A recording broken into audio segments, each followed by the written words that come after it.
30,000 രൂപ, 20,000 രൂപ, 40,000 രൂപ ഈ ബഡ്ജറ്റിലൊക്കെ 800 കിട്ടുന്ന കാലത്താണ് ഞാനൊരു വാഹനം പരിചയപ്പെടുത്തുന്നത്. പക്ഷേ ഇത് കുറഞ്ഞ ബഡ്ജറ്റ് അല്ല, പക്ഷെ ഞങ്ങളിത് പ്രാധാന്യം നൽകുന്നത് ക്വാളിറ്റിക്കാണ്. നമ്മളിൽ അവൈലബിൾ ആയിട്ടുള്ള വണ്ടി 2009 മോഡല്, നല്ല ഹൈ ക്വാളിറ്റി ഒരു 800 ആണ്. AC യുണീക്ക് ലിമിറ്റഡ് എഡിഷൻ വണ്ടിയാണ് ഞങ്ങളിൽ അവൈലബിൾ ആയിട്ടുള്ളത്. വണ്ടി ഒന്ന് പരിചയപ്പെട്ടാലോ?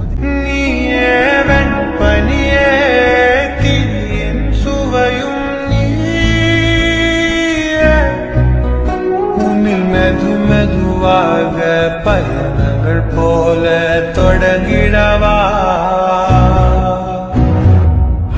மனம் கொதிகலம் கொதிகலனாக தவறுகளின் செறியனமான தொலைவுகளை தொலைப்போம். 2009 റേസ് ചെയ്തിരിക്കുന്ന വാഹനമാണ്. ഇപ്പോൾ റീടെസ്റ്റ് കഴിഞ്ഞു. 2029 വരെ പേപ്പർ ഭാഗങ്ങൾ ക്ലിയർ ആണ്. പിന്നെ വണ്ടിയിലേക്ക് വരുമ്പോൾ അതിനകത്ത് 4 ബ്രാൻഡ്